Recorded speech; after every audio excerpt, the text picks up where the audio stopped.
Chers compatriotes camerounaises et camerounais, l'événement sportif que le Cameroun va accueillir le 9 janvier 2022 est historique. Malheureusement, nous serons durablement marqués par les glissements éhontés et la scandaleuse gabegie qui auront entouré ce grand moment sportif. Si au fond, nous ne sommes pas surpris par la prédation atavique, avouons qu'elle a pris, à la faveur de la crise de la Covid-19 et de cette Coupe d'Afrique des Nations, une amplitude plutôt effroyable. Mais il ne s'agit pas que de la canne des prévaricateurs. Mobilisons-nous aussi pour que cette canne offre des souvenirs enchantés aux futures générations. On ne doit pas retenir que des surfacturations astronomiques et ces images épouvantables de bricolage qui attristent nos esprits. Demeurons fiers. Réservons aux étrangers une hospitalité inoubliable. Offrons à nos lions indomptables un soutien mémorable. En respectant scrupuleusement les mesures barrières et en recourant prudemment à notre pharmacopée, savoir-faire communautaire et ancestral contre la Covid-19, affluons dans la limite numérique autorisée vers ces resplendissants stades qui ont, Dieu merci, émergé des chantiers abandonnés des complexes sportifs annoncés. Le temps des comptes viendra assurément. Chers concitoyens, nous sommes tous conscients qu'au meilleur des cas, cette canne ne fera qu'occulter momentanément aux yeux du monde la lente agonie dans laquelle se trouve notre pays. Derrière la parure des apparences, la patrie se meurt, elle étouffe. Et pourtant, vous êtes témoins de ce que nous avons toujours été présents pour alerter et proposer des solutions alternatives. Tenez, pour faire face à la guerre qui sévit au nord-ouest et au sud-ouest, pour anticiper sur les affrontements communautaires sanglants, comme ceux qui ont entassé les morts dans le Logo-Nechari, pour stopper les tensions foncières qui nous font évoluer allègrement vers une déflagration sociale sans précédent, pour redonner espoir à nos compatriotes de la diaspora, dont certains sont survoltés et d'autres très inhumainement violentés, comme cela a été le cas en Guinée équatoriale voisine, à Dubaï et dans d'autres pays du Golfe, nous avons proposé un faisceau de solutions dans un ouvrage intitulé « Le fédéralisme communautaire ». Un projet politique alternatif, certes, mais qui fournit d'ores et déjà aux gouvernants actuels un matériau de premier choix pour la construction d'une société d'espérance qui garantit la paix durable, la croissance inclusive collective dans le respect des identités. Après la décentralisation du pouvoir et du territoire, nous proposons la décentralisation aboutie, celle qui consiste en un effectif transfert de compétences étatiques aux différents peuples camerounais fixés dans des communautés qu'abritent les actuels départements que nous transformerons ou aggloméreront dans certains cas en région. It is therefore the place, and I will never tire of it until peace returns to our country, to recall the solutions we advocate, while hoping that the condescending attitude of those who must take appropriate decisions, the atavistic contempt of those who by their inconsistency have initiated this war will fade away as of January 1st, 2022. Let us listen to the voices of Mancho Bibixi and Galim Felix, those precursors of the English-speaking crisis who have certainly been condemned, who have repented and are now offering their services for the restoration of peace. That the government implement the resolutions of the Great National Dialogue of September-October 2019.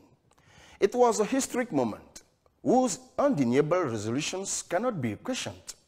Respectable and irrepressible figures of the English-speaking cause, such as Cardinal Christian Tumi, Professor Samuel Munzu, Felix Agbo-Bala, Nijon Frundi, and others took part. The recommendations that resulted from the meeting were not satisfactory to all, but their effective implementation will be a source of appeasement. Au sujet de l'augmentation des prix de certaines denrées, face à l'entêtement du gouvernement et ayant été privé de parole à l'Assemblée nationale lors de la session budgétaire de décembre 2021, j'ai personnellement saisi le président de la République par la suite pour le mettre face à ses responsabilités. Nonobstant la publication de la loi de finances de 2022, je lui ai demandé de supprimer la taxe sur les transferts par téléphone en lui en démontrant son iniquité et sa nature contradictoire avec les mesures CEMAC.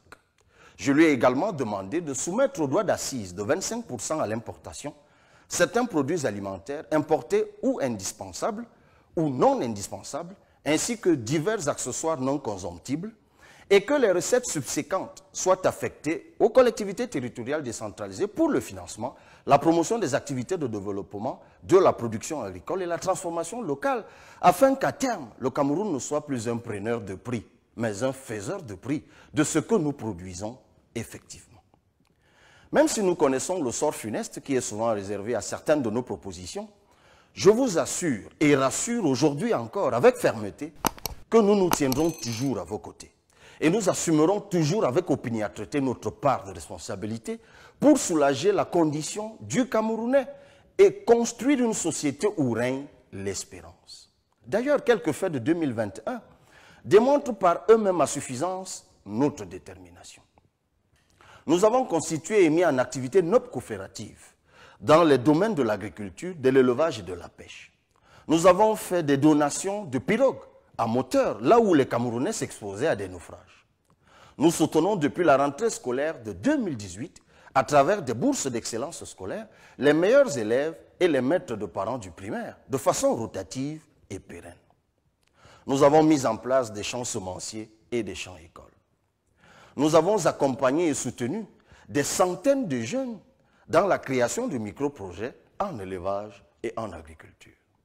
Nous avons acquis une niveleuse toute neuve dans l'une de nos communes en mettant notre intelligence à l'unique service des populations en détresse infrastructurelle. Nous avons participé à relever le niveau des débats au Parlement en contraignant notamment le gouvernement à améliorer sa communication. Nous avons adressé avec vigueur les questions foncières et avons effectué des visites directes auprès des populations concernées et nous leur avons offert notre assistance sociale et juridique. Nous avons activement participé aux côtés d'autres formations politiques à l'écriture d'un code électoral consensuel et alternatif. Dans les mairies et par les actions locales de nos députés et des démembrements du PCRN, nous avons apporté la preuve que notre Cameroun est possible. En ce qui concerne l'inscription des listes électorales, malgré le contexte sanitaire, nous avons maintenu la cadence. Quant au maillage territorial du PCRN, il est visible qu'on a progressé.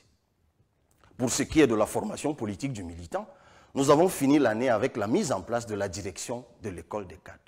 Et pour couronner le tout, nous avons enrichi le débat démocratique de notre pays d'une offre politique alternative pour le décollage du Cameroun à travers le fédéralisme communautaire.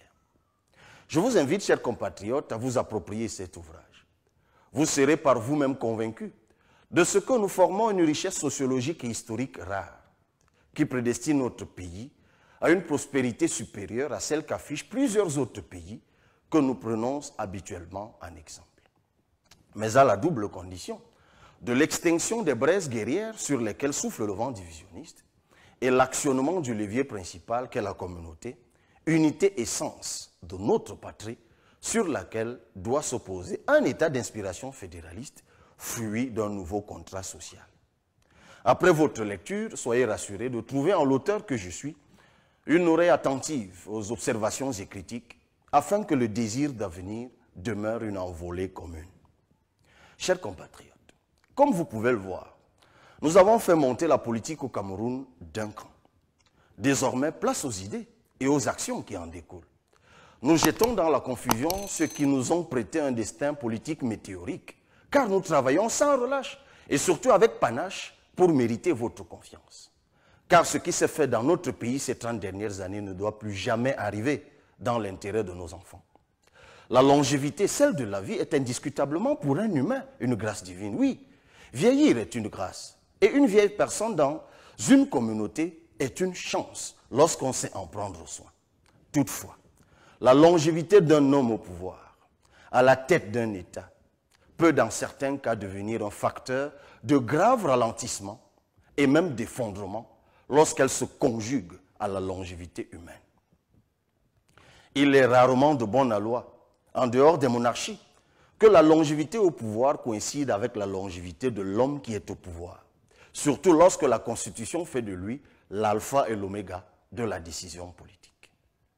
Il y a alors de fortes chances que l'ordre gouvernant devienne grippé par le haut et incapable de se renouveler. Ce régime qui est officiellement sous les ordres d'un humain affaibli naturellement par l'âge, est en réalité un ordre désarçonné. Certains de ses membres bluffent par une fausse sérénité. D'autres laissent fleurir dans leurs esprits le rêve de reproduction qu'ils entretiennent par le favoritisme et l'étouffement des talents, la corruption, la prédation frénétique, le népotisme ou encore le clanisme. Enivrés par le sentiment de puissance que procure la proximité physique, générationnelle, familiale ou administrative avec le président, ils croient illusoirement que le consensus attentiste autour de ce dernier leur sera transféré. Quand cette situation dure, il est souhaitable que celui qui exerce la magistrature suprême accepte par lui-même d'y mettre fin, avant que le désordre généralisé et irrattrapable ne s'installe. En guise d'attitude préventive, chers compatriotes, rions-nous vers les antennes communales de l'ECAM dès le 2 janvier 2022 et inscrivons-nous massivement sur les listes électorales pour y faire face efficacement. Une fois que j'ai préconisé cela, il ne me reste plus qu'à souhaiter à chacun d'entre vous mes vœux de santé, de succès et de faveur.